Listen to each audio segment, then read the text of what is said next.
Hello friends, मैं हूं नितिन पांडव। स्वागत है आपका डेयर बायोलॉजी में। आप देख रहे हैं इवोल्यूशन पार्ट 3। पार्ट सेकंड हमने लास्ट लेक्चर में देखा है, क्योंकि ये पार्ट 3 है। लास्ट लेक्चर में हमने पढ़ा था कि प्रोसेल्स फॉर्मेशन कैसे होता है, प्रोसेल्स प्रोटोबायंट्स फॉर्मेशन कैसे होता है। आज हम देखेंगे फर्स्ट सेल का फॉर्मेशन कैसे होता है, फर्स्ट सेल का फॉर्मेशन। ओके, तो इसके बाद हम पढ़ेंगे यूरे एंड मिलर्स एक्सपेरिमेंट, जो कि आज का हमारा इंपॉर्टेंट टॉपिक है। प्रोसेल्स फॉर्मेशन के बाद जो कि फर्स्ट सेल है, वो हमें छोटा सा टॉपिक दिया गया है, वो भी पढ़ेंगे हम। ओके, तो फर्स्ट सेल किस फॉर्मेशन होती है वो देखिए, ये हमारी फर्स्ट सेल फॉर्मेशन हो रहा है। देखिए ये जो प्रोसेल्स है, प्रोसेल्स में डीएनए आरएनए एक साथ आएंगे। ओके, डीएनए आरएनए मतलब जेनेटिक मटेरियल प्रोसेस में आने के बाद उसमें कुछ मेटाबॉलिक एक्टिविटीज होंगी। जब डीएनए आरएनए प्रोसेस में आएंगे तब क्या हो रहा है, उनका शेप बैक्टीरिया, वायरसेस, बैक्टीरिया या वायरसेस जैसा हुआ, वायरसेस जैसा हुआ। ओके, बाद में प्रोसेस का जब स्ट्रक्चर बैक्टीरिया या वायरसेस जैसा होने लगता है, उसके बाद वो कुछ मेटाबॉलिक एक्टिविटीज करेंगे। जब मेटाबॉलिक एक्टिविटीज जब हो गए, उसके बाद फॉर्मेशन होगा फर्स्ट सेल का, जो कि अनएरोबिक होगी। फर्स्ट सेल होगी अनएरोबिक। अनएरोबिक मतलब जिस सेल को ऑक्सीजन की जरूरत नहीं है, जीने के लिए जिस सेल को ऑक्सीजन की जरूरत नहीं है, उसे कहेंगे अनएरोबिक। ओके, अनएरोबिक के बाद वो होगी, अगर न्यूट्रिशन लेना है उससे लेना पड़ेगा, वो ले लेते कीमो ऑटोट्रोपिक न्यूट्रिशन। ओके, तो वो लेगी कीमो ऑटोट्रोपिक न्यूट्रिशन। उसके बाद वो हो गए हेटेरोट्रॉप्स। ठीक है, 3 पॉइंट्स मिले हैं। फर्स्ट सेल जो है वो होगी अनएरोबिक फर्स्ट सेल। उसके बाद फर्स्ट सेल है कीमो ऑटोट्रोपिक न्यूट्रिशन वाली और हेटेरोट्रोपिक। ओके, मतलब फर्स्ट सेल इस तरह की थी, फर्स्ट सेल जो फॉर्मेशन हुई। और जब फर्स्ट सेल फॉर्मेशन हो रही थी, उससे पहले उसका स्ट्रक्चर कैसे हो जाता है, तो बैक्टीरिया और वायरस जैसा उसका स्ट्रक्चर हो जाता है। ओके, तो यहाँ तक हमने देख लिया कि फर्स्ट सेल का फॉर्मेशन कैसे हो रहा है। अब हम देखेंगे जो कि हमारा इंपॉर्टेंट टॉपिक है आज का, Urey and millers experiment. Okay, यह है यूरे एंड मिलर्स एक्सपेरिमेंट की diagram. Urey and millers experiment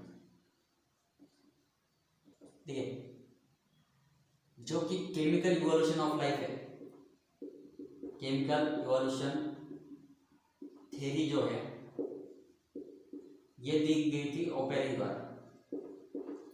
Oparin जो साइंटिस्ट है, उन्होंने केमिकल इवोल्यूशन ऑफ लाइफ ये थ्योरी दी थी। ओके, तो उन्होंने कहा था किसी भी लिविंग ऑर्गेनिज्म का फॉर्मेशन होता है नॉन लिविंग चीज, जैसे कि सिंपल ऑर्गेनिक मॉलिक्यूल जो है, सिंपल ऑर्गेनिक मॉलिक्यूल, उससे फॉर्मेशन हो रहा है कॉम्प्लेक्स ऑर्गेनिक मॉलिक्यूल का। कॉम्प्लेक्स ऑर्गेनिक मॉलिक्यूल के बाद फॉर्मेशन हो रहा है कार्बन जैसी चीज़ों का, हाइड्रोकार्बन्स का, अमीनो एसिड का, उसके साथ साथ यूरिक एसिड का। ये जो चीज़ें हैं ये क्या है, बैकबोन है, या ये इंपॉर्टेंट चीज़ है लिविंग ऑर्गेनिज्म के फॉर्मेशन के लिए। ओके, बैकबोन इसलिए कहा था मैंने क्योंकि ये इंपॉर्टेंट चीज़ है किस लिए, तो ऑर्गेनिक इवोल्यूशन के लिए या ऑर्गेनिक फॉर्मेशन के लिए, किसी ऑर्गेनिक चीज के फॉर्मेशन के लिए, ऑर्गेनिज्म के फॉर्मेशन के लिए ये चीजें इंपॉर्टेंट है। जैसे कि अमीनो एसिड मतलब अमीनो एसिड बनकर प्रोटीन तैयार होगा, प्रोटीन बना तो हम जो ऑर्गेनिज्म तैयार हुए बने हैं वो बने हैं प्रोटीन की वजह से। ओके, तो प्रोटीन इंपॉर्टेंट पार्ट है हमारी लाइफ का, इस वजह से अमीनो एसिड भी इंपॉर्टेंट पार्ट होगा। अमीनो एसिड बनता कहाँ से, तो सिंपल ऑर्गेनिक मॉलिक्यूल्स। ओके, तो ये एक्सपेरिमेंट आज हम देखेंगे। देखिए, ये दिखा गया था ओपेरिन नाम के साइंटिस्ट ने, केमिकल इवोल्यूशन ऑफ लाइफ। इसको प्रूव करने के लिए यूरे एंड मिलर ने एक्सपेरिमेंट किया। यह है एक्सपेरिमेंट की डायग्राम। देखिए यहाँ पर क्या हो रहा है, हमारे पास बॉइलिंग वाटर, सबसे पहले क्या है हमारे पास बॉइलिंग वाटर। ओके,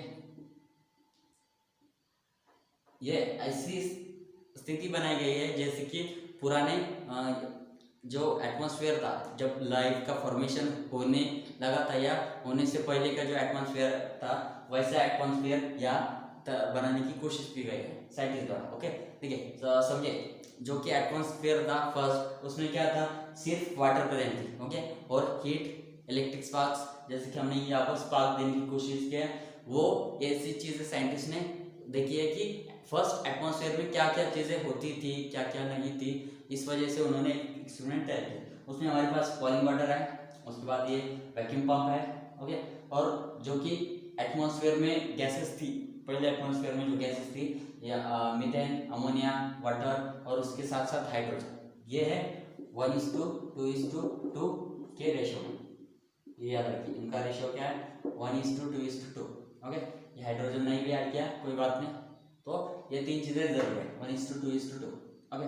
तो उसके बाद हमारे पास एक स्पार्क है, कार्बन स्पार्क, इलेक्ट्रोड से दो, ओके। इलेक्ट्रोड इसलिए कि जो कि स्पार्किंग होती थी पहले एटमॉस्फेयर में, ओके, वो स्पार्किंग या दिखाने के लिए या वो एटमॉस्फेयर बनाने के लिए हमारे पास इलेक्ट्रोड्स है। उसके बाद हमारे पास एक कंडेंसर, जो कि क्या करेगा, यहाँ से जो वाटर वेपर से उनको कंडेंस करने लगेगा और उसकी वजह से यहाँ पर बाद में वाटर ड्रॉपलेट्स नीचे आ रहेगा, ओके। उसके बाद हमारे पास एक छोटा सा पाइप है जो कि वापस बॉइलिंग वाटर की तरफ जा रहा है। तो देखिए यहाँ पर क्या होगा, स्टार्टिंग से क्या होगा, जो कि ये जो वाटर वेपर्स है, ये बॉइलिंग वाटर है, यहाँ पर बॉइलिंग वाटर ऊपर जाएगी, ओके। बॉइलिंग वाटर यहाँ से होते हुए इस जगह पर जा रही है, ओके। इस जगह पर क्या प्रेजेंट है, मीथेन, मीथेन के बाद अमोनिया, अमोनिया के बाद वाटर और हाइड्रोजन। ये जो गैसेस है, ये फर्स्ट जो गैसेस है वो इलेक्ट्रोड, मतलब यहाँ पर रिएक्शंस होगी और यहाँ पर कार्बन स्पार्क होगा। इलेक्ट्रॉन्स की वजह से हम क्या करेंगे, स्पार्किंग कर रहे हैं या लाइटिंग कर रहे हैं। यहाँ पर इलेक्ट्रोड्स की वजह से इलेक्ट्रॉनिक कॉन्फ़िगरेशन या इलेक्ट्रॉनिक चीज़ों का या इलेक्ट्रिकल फॉर्मेशन हो रहा है, ओके। ये जो इलेक्ट्रिकल फॉर्मेशन हो रहा है उस वजह से क्या होगा, इनमें रिएक्शंस होगी, ये जो मॉलिक्यूल्स है उनमें रिएक्शंस होगी और रिएक्शन होने के बाद ये मॉलिक्यूल नीचे जा रहे हैं कंडेंसर की तरफ, ओके। कंडेंसर की तरफ से जाते हुए इनमें जो वेपर्स, उन वेपर्स का फॉर्मेशन होगा ड्रॉपलेट्स में। याद रखिए, वेपर्स का फॉर्मेशन होगा ड्रॉपलेट्स में, और ये ड्रॉपलेट्स यहाँ से जाते हुए बाद में यहाँ पर वाटर जा रहा है, ओके। ये जो वाटर है, वाटर ड्रॉपलेट या वाटर यहाँ पर ऐसे जमा हो जाएगा, ओके, एक्यूमुलेट हो रहा है। वाटर यहाँ पर जो एक्यूमुलेट हुआ, ठीक है, उस वाटर में कुछ ब्राउन कलर का वाटर यहाँ पर फॉर्मेशन हुआ। इस वाटर का कलर ब्राउनिश है, ये याद रखिए, ब्राउनिश कलर का वाटर, ओके। ये जो ब्राउनिश कलर का वाटर है उसमें ऑर्गेनिक कंपाउंड पाए गए, ओके। तो उसमें साइंटिस्ट के द्वारा देखा गया है कि उसमें कुछ दिनों के बाद इसे रखने के बाद, ये याद रखिए, ये 2-3 दिन तो क्या इनमें इलेक्ट्रिक स्पार्किंग की गई या कार्बन स्पार्किंग की गई। उसके बाद स्पार्किंग करने के बाद 2-3 दिनों के बाद यहाँ पर ऑर्गेनिक कंपाउंड का फॉर्मेशन हो रहा है। जैसे कि ऑर्गेनिक कंपाउंड में हम देखेंगे amino acids, urea, okay, amino acid, urea या हाइड्रोकार्बन्स, इन चीजों का फॉर्मेशन यहाँ पर हो रहा है। तो इसे कहा जाता है Urey and millers experiment. Urey and Miller ने बताया कि किस तरह सिंपल ऑर्गेनिक मॉलिक्यूल की वजह से और वो अर्ली एटमॉस्फेयर की वजह से, जो कि प्रिमिटिव एटमॉस्फेयर था, उस वजह से कैसे अमीनो एसिड जैसी चीज़ों का, मतलब हाइड्रोकार्बन्स, अमीनो एसिड जैसी चीज़ों का फॉर्मेशन हो रहा है, जिन्हें हम बैकबोन या बेसिक स्ट्रक्चर भी कह सकते हैं हमारे लिविंग ऑर्गेनिज्म के फॉर्मेशन के लिए, ओके। तो इस वजह से उन्होंने बताया कि केमिकल इवोल्यूशन ऑफ लाइफ किस तरह एक्यूरेट थी, ओके। तो इस लेक्चर में हमने पढ़ा कि आरएनए वर्ड हाइपोथेसिस, इस लेक्चर में हमने पढ़ा यूरे एंड मिलर एक्सपेरिमेंट किस तरह किया गया था। अगले लेक्चर में हम पढ़ेंगे आरएनए वर्ड हाइपोथेसिस, ओके। ये अगले लेक्चर में पढ़ा है। इस लेक्चर में आई होप आपको समझ में आ गया होगा, हमने सिंपल तरीके से पढ़ा, ओके।